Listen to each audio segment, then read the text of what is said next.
Yes, Sarsky, what's good, everybody? It's your boy Packstacks. Welcome to another Unreal Engine tutorial. This is 9 to 60 seconds, nigga. I have no clue how long this is actually gonna be, but hopefully this is a short and sweet one. Today I have my list over here, and again, thank you to everybody for just tapping in with them long tutorials. I appreciate y'all. But today we're gonna talk about how to set up health in a character. So this should be it should honestly, nigga. It should be a short and sweet tutorial. It should be, but whatever. I'm not waste our motherfucking time. Let's get right into Unreal Engine. Yeah, Sersky, man. And so what you need, if you don't, make sure you have an Unreal Engine. I got some videos that show you how to get it. But nigga, go to Epic. I'm not showing you this video, nigga. Go to epic.com, damn it, and just find how to download Unreal Engine. And then get the Epic browser. I mean the Epic launcher. Here we are. We're always gonna use a third person just because I just like third person games. And it's just easier to see like the code and shit. Sorry, I dropped my hair tie, but it's just easier to see the code and shit. So we're just gonna call this YouTube. You can call it whatever you want to, and I will see you guys in a second. Oof, here we are, bro. Shit, that took a minute, but here we are, man. Unreal Engine 5. We in the third person template, and we're gonna talk about health. And if you haven't used blueprints before, this is just gonna be like a good overview of kind of like how blueprints work. Every video I think is just like a good overview of how blueprints work. Okay, so we are just gonna hit play just to make sure we're in the right template that we need to be in. Might hit you a little bit, but we got it. We got the template we want. We can jump, whatever. We got Manny. We're in here. We're doing our motherfucking thing. Okay, bet. So we're talking about health, but specifically this is also an introduction into variables. So right off the bat, let's control spacebar to pull up our island here. We're gonna remember we always like to work with hotkeys. Always like to work with hotkeys. Control spacebar to pull up your island here. And then what we're gonna do is actually go over to our world settings again. I'm sorry. We're going to browse down to our game mode, and then we're gonna like just hit this little triangle to pull this down. And we're gonna browse over to where it says default pawn class, and we're gonna click right here. And if you hover over it, it says browse to asset and content browser. That's a little clutch key for anything you ever need to find. Like if you don't know where something is, I believe you can right click up here as well if there's something in the world, and you can browse to the asset as well. So let me show you what that looks like. If I click this button right here next to this third person character in the default pawn class, it will take me to where this third person character is. Now, see how this popped up a new content browser. If I exit out and I hold down my control space bar, I pull up my island, and I do that, it should pull it up on my island. Oh, it doesn't. Okay, never mind. So that's really interesting. I just wanted to pull it up. There it is. It did it that time. Sometimes it does it. I don't know why I didn't do it that time, but basically there it is right in my island. So let's open up this third person character blueprint and see what's going on in here. Okay, so here we are. We got our blueprint. We're gonna drag it up here and get it full screen. So if you have never seen Unreal Engine blueprints before, this might look really strange to you. Essentially think of this like it's coding, bro. This is coding, like just as if you were sitting down typing code, but a visual representation of it, which makes it just a lot easier, bro. So this is your basic event graph for your character, and if you hover in here, you'll be able to see like what this stuff does. And this is a great way to just learn coding and blueprinting. So if it says event begin play, these are things that are going to happen when the game starts. These are enhanced. I haven't taken too much of a look at the enhanced stuff, but this is your camera input, your basic movement input, and then your jump. So enhanced jump, you know, in Unreal Engine 5 they have a bunch of different types of input you can do. If you want to see that, I believe we can go to edit let's go to our project settings. And then we can go to if we scroll down, we'll go to inputs over here, and you'll see that there's like axis mappings, action mappings. I don't have any of those right now, but if you wanted to, we can make one, right? And when we go in here now, we have one, and you just define what the key is for it. So they have a variety of things in here that you can use. So if you have a gamepad, keyboard, mouse, motion, whatever, and you can set it up. So that's how people do, like, you know, in fighting games, they have special moves and all those types of things. So a little bit off topic, but just always good to know as much about Unreal Engine as you can. So I'm actually gonna get rid of that and go back to where we were. So this is a blueprint, okay? So our goal today is to add health to this character, is to make it be able to just, like, we're not gonna do any damage or anything. That's another topic for another video, but we're just gonna make it so it has something inside of it that has health. this is going to be a great way to introduce variables. So over here in our left plane, if we come down here to the very bottom, we'll see like a little thing called variables. This is an area for all our variables. Currently we only have our follow camera, which is this, and our camera boom, which we can't see, but the camera boom is what keeps the camera away from the character. And like if we hit a wall or something like that, is how the camera is able to stay and not clip on the wall. What we're going to do is create our own variable in here, right? And there are a variety of different variables that you can create, but we're going to create one just by clicking this plus right here, right? Boom. And we're going to call this variable our health, H-E-A-L-T-H. We're going to call this our health and just click enter. If we click enter, nothing happens. Really important to make sure that you always come up here and you click compile, right? Always compile your code to make sure that it's good to go, literally good to go. So now you're probably wondering what do we do? So we added this variable, but it does nothing because it's not of the right variable type that we need to make a health variable. Currently we're using a Boolean. Now think of this as if it's like a if then type of thing, like if then, if this is true then this, and if it's not true then do that. But we don't want that right now. We need numeric values for our health. So what we're going to do is click this, or you can come over here.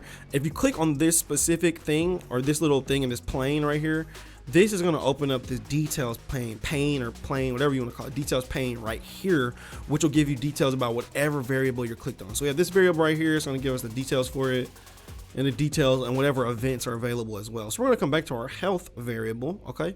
And if you hover over this, we see all the things that we are having available, but right now we're going to change the variable type. So we want to change this, and if you click, it'll give you some of the most commonly used variable types. We are going to use a float. Now the difference between a float and an integer, if you think about it, if we use an integer, just think about this as like, I don't know if this is the correct terminology, but integer is somewhat like a whole number, okay? Versus this, a floating point number is going to have a decimal point and numbers floating either, you know, preceding it or following it. So for this, we're going to use a float just in case, you know, you want to do a damage multiplier and you want to get like really detailed with the amount of damage that you're doing or anything of that nature. So we're going to compile that. Now, again, we did this and nothing happened. That's okay. Now let's go to our event graph. So we're just going to scroll down. You can right click in here to move around. You can also scroll out and you can right click and move around. So you can, it's essentially an infinite amount of space for you to do what you need to do. And always try to keep your code clean. So what we're going to do is, we already have health essentially working. We have to give it a value. So in our event graph, before we do that, if we come back over here at the default value, you can set this to whatever you want to. And this is really important in game. Now I showed this in my last video. I'm going to show this in every video to make sure you guys keep reiterating this. Over here under right next to our float variable, there's a little eye icon. If you can't see it, you might need to look a little closer, but there's a little eye icon. If you hover over it, it says variable is not public and will not be editable on an instance of this blueprint. Right. So what we're going to do, and what that means is, say we were over here in our game and we were designing like we had a designer, or you're not a designer, you're just like a programmer, and not just a programmer, I'm sorry, you're a programmer, but you don't necessarily do design. Now designers like to be able to manipulate things directly from this details pane, right? How you see how I can change this mesh. These are exposed variables, okay? And we want to achieve almost essentially the same thing with a lot of the variables that we put into our character, depending on the situation that you're in for your programming stack. Specifically for now, we're going to click this little eye, and when you see what happens is this eye opens up, okay? If we compile that, nothing happens again, but let's go and make our health, let's give it our health a little value now, right? Let's say our health is 100, hit enter, nothing happens. Now what we want to do to test this, first of all, is if we come over here, let's hover back, and if we control space to pull up our island again, and we grab an instance of our third person character, we're going to drop them right here. Now, if we have our third person character selected in our outliner and we scroll down in the details pane over here, if you keep scrolling down, you'll see under default, you'll have your health exposed to you, right? That's literally what it means. The health is actually exposed to you on the front end of the graphical user interface, or whatever you want to call it. And you're now able to manipulate this variable directly in the game, you know, without having to go to the code in the blueprint, or even if you were coding on a separate, you know, actual hard coding copy, you don't have to go do that. You can do it right here and manipulate it. This can be used for like a myriad of things. I'm just showing you in the most common use form for health, or, you know, different things of that nature.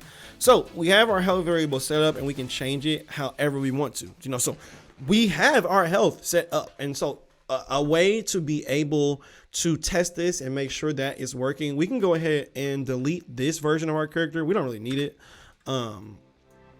We'll click that, delete it. Oh, sorry, delete that character. And so if we go back to our third person character, what we want to do now to show that our health is actually working, we're going to go up to our event begin play. And this is, we're going to do something kind of interesting here. Okay, yeah, let's just add it right here at the end of this. Right here at the beginning, at the end of our event begin play. And if you don't have that for some reason, all you need to do is right click inside this event graph and type begin play. And if you type that, this event should come up. And then if you enter, it should take you directly to this. If you don't have it, it should make an event begin play for you, okay? So now that we have our event begin play right here, we're gonna scroll to the end of it and we're gonna pull out from this node, and let's think of this as creating a new line of code. Every time you connect two nodes together, you're just making code, okay? So if we pull out from here, and before we do that, actually, I'm sorry, I hate to go back. If we right click, right, this is all the actions that you can perform for this blueprint. So anything you can think of, for the most part, is within here and exposed to blueprints. There are a few types of codes and functions that are not exposed to blueprint, but if you're just like a beginner developer, I promise you this will get you where you need to be, okay? And for the most part, you're going to want to leave context sensitive off. If you tick it off, it's gonna pull everything, every possible action from the engine. Most of the time, the engine knows what you need for your game development. So for your own, goodwill, make sure that you have context sensitive clicked on when you're doing blueprint programming for the very first time or for your first couple of games if you don't know what you're doing, okay? So again, here we are in our third person character, and what we want to do is come over to our event begin play. We're going to come to the end of this and we're just going to pull out from here from this. We have no clue what this is, but we are going to add an event. Pull out from here, right? If we let go, that same menu comes up and we're going to type print. All right, we want to print a string, right?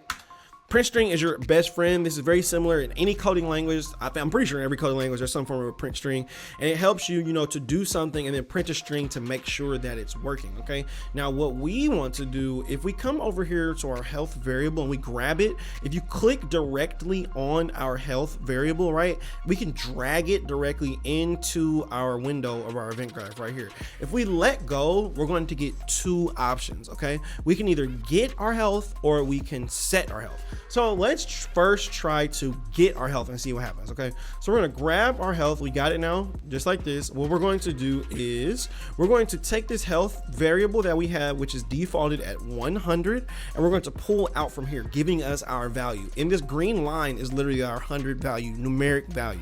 We're going to drag this directly into this input right here for our string node, okay?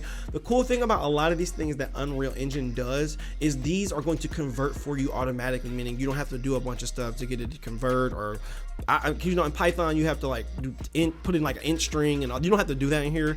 It does it for you. And again, a cool thing about these print strings are, even if you are in final phases of development, these are in development only. So even if you leave these in here, they will only be executed. If you hover over it, it'll tell you that these nodes will only be executed in the editor, in development builds. So that's actually awesome. So you can leave all this shit in here, and if you put a shipping build or anything like that, they won't print while you're playing your game, which is actually super solid. So just a way for you as a developer to always debug your game and remain consistent. Okay, so I'm trying to keep on my timer. Okay, so right here we have our health variable. Okay, we are converting that health variable into a string, and then we are printing that string from our event begin play. So when we hit begin play, theoretically what we should see up in our left hand corner is the numeric value of our health. So let's test that out. Okay, let's hit play. And if you look up in your screen, you should get it too, and it might go away. I think if you come over here and if you come over here and you click on this little drop down menu, you can make the duration longer for yourself. What we're gonna do is make it 10 seconds for iteration purposes and compile that. And so now if we go back and we hit play, boom, now we have our 100 health, and we know what our health is. There's some numeric value set to health in our character, and that is we're literally getting our health. Okay, so now let's look at that other option that we were able to use. So we're actually going to unhook this from this print string by holding down the left alt, and we're just going to click directly on this print string right here. Okay, so we're going to keep these two tied together in case we need those later for a rainy day, whatever. Just stack it right here, doesn't really matter. We're going to come back over to our health variable. We're going to click it and we're going to drag it out again. We're going to drop it right here, and instead of getting it this time, we're actually going to set it and see what happens. So we're setting our health. And if you see, the difference between these two nodes is, right, this is not manipulating this variable. This is not setting this. This is getting it. We're actually getting the value of this and printing it to a string. You can convert it. You can add, very similar to what you'll be able to do here. But if you don't set it, that variable will not be changed. Let me show you what I mean. So if we drag up this set node right here and we connect this set node to this, and then we connect this to this print string, if we were to print right now, what do you think is going to happen? Take a second to just think about it. It says that we're setting our health to 0. Okay, and then if we pull from here our new value, we're going to plug this into our string instead of plugging this in, and it's going to give us the value of our health. Now, if you want to pause the video, you can think about it, but just think for a second. What do you think will happen if we set our health to 0 and then we print a string? All right, now let's try it. Let's compile it and see what happens. So now if we look up here in our left hand corner, our health has been set, literally set or changed to and manipulated to be 0. And now we're getting that printing context right here on the screen. So we're going to escape out of that and go back just to make sure we fully understand. So this is setting this health variable to whatever, you can set it to whatever you want it to, right? So how then could we use these in, cohesion together? So let's find out. First, what we're going to do is take these two and we're going to drag them back because we need a little more space. So first, we're going to get our health. This still remains the same. What we don't need anymore is this print. We don't need this. Okay. So now that we have our health, okay, let's see what we can do with it. If you drag out from here, you can think common like operators from different coding languages. So you have like add, you have subtract, you have let's see, you can divide, you can multiply, common operators. So for this purpose, we're gonna add, let's just add to this. And so what we do is, if we pull this up, we can add however much you want. You can have this coming from a damage, you can have this coming from a pickup, and what we're gonna do for our purposes, we're just gonna add 50. Let's just add 50 and compile this. So now what's happening here is we're getting our health as the top number in this value or in this pin, and then the bottom number is going to be added to that top number and is going to give us the output of that number, whatever the value is from these two numbers added together, like a common operator, right? What we do now is drag this out, which is the value we're getting from that. We're going to plug that into our health. So that means that from here, we got our health. We were able to get our health, right, by dragging it out and taking it, right? Again, if we were to pull out here, we're going to get the options to get or set, right? From here, we got our health. We were able to pull out from our health node and add, right? Again, this is just a common operator that you can use. We just typed add from our functions. We got our add function, right? We plugged it directly in here. From here, we're adding a value of 50 directly into our health. A really cool thing that you can do right here, if this is not a variable, you can right click on anything that has an output, and then you could promote this to a variable. It gets really complicated in a good way, right? So let's say we were to promote this to a variable, right? And let's go right click on it, and we can just call this our add underscore number, right? So that means this is our added number to our health. And again, the cool thing about this is if we were to expose this and compile it, go back to our map, drag this character out, we have both of those variables exposed to Blueprint, so we don't even have to go back into that specific Blueprint to manipulate it. That's what I was saying earlier. So theoretically, right here we have this add and we have our health. For illustrative purposes, I'm gonna delete this. I guess I can show you guys. Let's actually go back and show you.